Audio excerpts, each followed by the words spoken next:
नमस्कार मित्रांनो, लग्नानंतर होईलच प्रेम या मालिकेच्या पुढील भागामध्ये आपण पाहणार आहोत.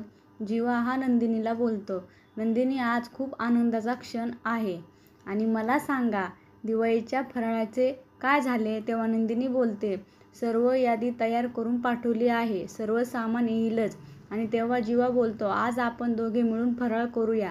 नंदिनी आश्चर्यचकित होऊन त्याकडे पाहू लागते आणि त्याला विचारते, तुम्हाला फराळ देखील बनवता येतो. आणि तेव्हा जीवा म्हणतो, हा, होकार देतो. त्यानंतर आपण पाहतो जीवाने नंदिनीसाठी गजरा आणलेला असतो, परंतु काव्या ही सर्वांसमोर असते, त्यामुळे तो गजरा लपवण्याचा प्रयत्न करतो. आणि तेव्हा नंदिनीही काव्यासमोर जीवाला विचारते, जीवा, तुम्ही माझ्यासाठी गजरा आणला आहे ना, मग तुम्ही का लपवत आहात.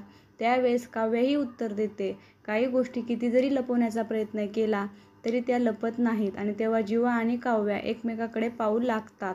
त्यानंतर आपण पाहतो काव्या ही आकाशकंदील लावण्यासाठी स्टूलवर चढलेली असते आणि तिचा पाय घसरून ती खाली पडणार. तेव्हा त्या ठिकाणी पार्थ येतो, अलगद काव्याच्या आपल्या मिठीमध्ये घेतो आणि काव्याला बोलतो, काव्या, प्रेमामध्ये पडायचं आहे तर तुम्ही स्टूलवरून काय पडताय.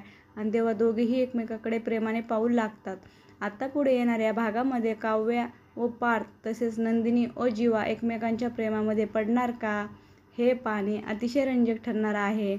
लग्नानंतर होईलच प्रेम या मालिकेचे सर्व अपडेट पाहण्यासाठी आमच्या चॅनल लाईक करा, शेअर करा आणि सबस्क्राईब करायला विसरू नका. धन्यवाद.